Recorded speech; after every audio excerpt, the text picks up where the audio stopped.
You're half awake, eyes still shut, and already your phone has lit up with alerts, emails, and a news headline designed to make your chest tight. You haven't even put your feet on the floor, and the day is already winning. Now rewind 2,000 years. A man sits on the edge of a stone bed in a cold room before sunrise. He reaches not for a device, but for a pen. He writes down every bad thing that could happen today. Not because he's sad, because he's getting ready. That man ran the Roman Empire. His name was Marcus Aurelius, and his morning took less time than your commute. But here's what most people get wrong about his routine. They think it was about grit, willpower, gritting your teeth and pushing through. It wasn't. It was a system, a sequence of small mental moves, each one building on the last, designed to turn you from someone who reacts to someone who responds. And the strange part? Modern brain scans show it actually works. So what did that system look like? And why does it matter when your biggest battle isn't a Germanic tribe, but a passive-aggressive Slack message? Let's start with the first thing a Stoic did at dawn. Before food, before water, before greetings. They sat with the worst. They called it the premeditation of evils. You close your eyes and walk through the bad things the day might bring. Your boss might snap at you. The train might be late.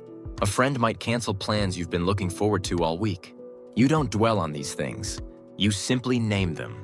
You let each one pass through your mind like a cloud, and then you move on. Now, this sounds dark.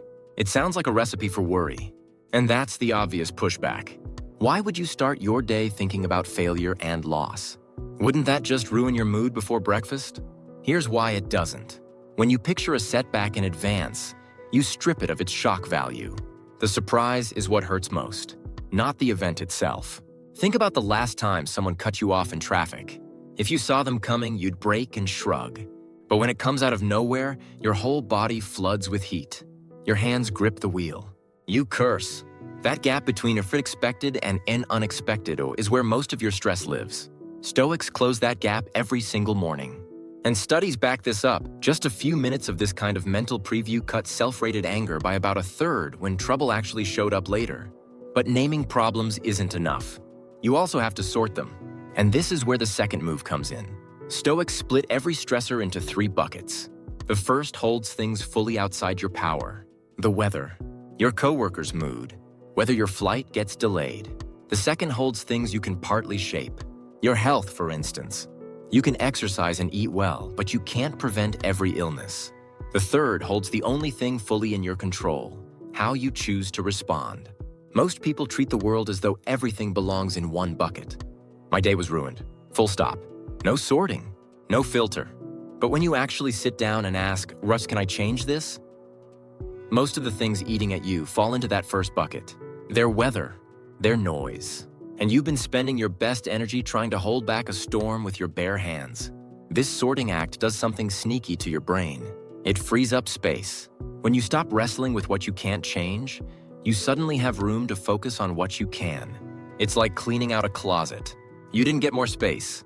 You just stopped filling it with things that don't belong there. So far, the Stoic has pictured the day's worst and sorted each threat by control. 2 steps, maybe 7 minutes. Now comes the third move, and it's the one that bridges ancient wisdom with something you can hold in your hand. A journal. Marcus Aurelius wrote what we now call the Meditations, but he never meant for anyone to read them. They were his morning notes to himself. Reminders, nudges. Things like, today I will meet people who are rude, ungrateful, and arrogant. I must not be surprised. They act from ignorance, not malice. Seneca did something similar. He urged writing down your duties each morning, what he called pricking the soul into attention. The modern version is simpler. You open a notebook. You write 3 things you're grateful for. Not big things, small ones. The fact that you slept, that someone texted to check on you, that you have clean water. Then you list the virtues you want to carry today. Patience, courage, kindness. That's it. 1 minute of thanks, 1 minute of aim, and the effect is real. Studies show this tiny practice drops negative mood scores by nearly a third right away. But here's the catch.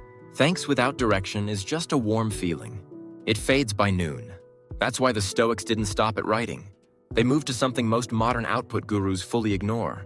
They reviewed their roles, not their tasks.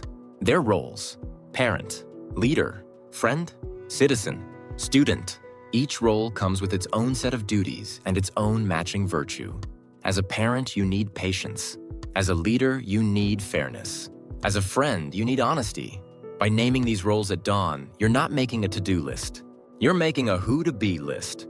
And that's a very different thing. Stoics listed several roles each morning, versions of themselves they'd need to step into throughout the day. And once those roles were clear, they boiled them down to a single phrase, a mantra.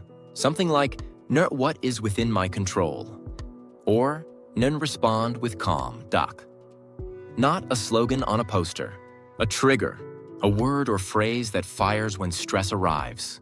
You might think mantras are soft, fluffy, the kind of thing you'd find on a yoga mat, not in a Roman general's tent. But here's where it gets sharp. In a controlled test, people who used a short mantra before stressful tasks made far more accurate choices. That's not placebo. That's not belief. That's a mental anchor doing real work under real pressure. So now the Stoic has previewed the worst, sorted their stressors, journaled their thanks and aims, named their roles, and locked in a mantra. 5 steps, roughly 15 minutes, but there's one final move. And it's the one that ties everything together. They sparred, not with a sword, with their mind. They ran a short mental rehearsal. They pictured a colleague taking credit for their work and practiced a measured response.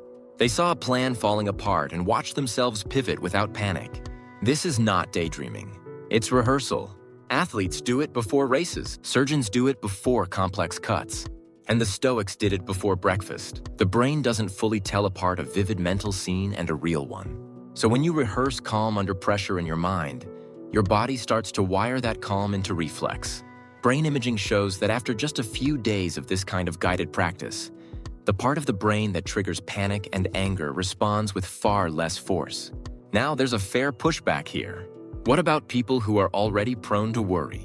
Doesn't sitting with worst-case scenes just pour fuel on the fire? It's a real concern. And the Stoics weren't blind to it. They set strict time limits. A few minutes, no more. They paired every dark thought with a planned response. And they kept the scene small. Not us. What if the world ends? But what if the meeting runs long? The goal was never to spiral. It was to build up a defense.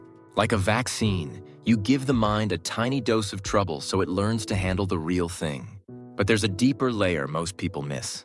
This entire routine only works under one condition. You have to actually face the day afterward. Stoicism was never about retreating into calm. It was about going out into the mess and engaging with it. Marcus didn't journal and then stay in bed. He walked into a Senate full of people who hated him, into wars he didn't want, into plagues he couldn't cure. The routine was prep for action, not a swap for it. Remove the action, and the whole practice falls apart into something else entirely. Self-help theater. And that's what sets this apart from a wellness trend. The Stoic morning wasn't about feeling good. It was about being ready. There's a huge gap between those two ideas. Feeling good is a mood. Being ready is a posture. One depends on what happens to you. The other depends on your choices. And that gap is exactly what the routine was designed to protect. Think of it like this. You don't put on armor to feel cozy. You put it on because something is coming. And the Stoics understood that something is always coming. Every day. Without fail. The question was never, will I face trouble today? It was, will I be ready when I do? Scholars still debate exactly how rigid this routine was. Some argue Marcus followed a strict sequence. Others think he adapted day by day. War by peace, illness by health. New research into ancient texts suggests the practice predates even Epictetus. A lesser-known teacher named Musonius Rufus may have carved virtues into wooden tablets before dawn, years before the more famous Stoics picked up the habit. The routine evolved. It was never a fixed recipe. It was a living practice shaped by real conditions. And that might be the most useful lesson of all. You don't need to copy the ritual exactly. You need the idea behind it. 15 minutes, 6 moves. Preview, sort, journal, name your roles, set a mantra, rehearse. The order can shift. The time can flex. What matters is that you don't hand the first hour of your day to your inbox, your feed, or your worry.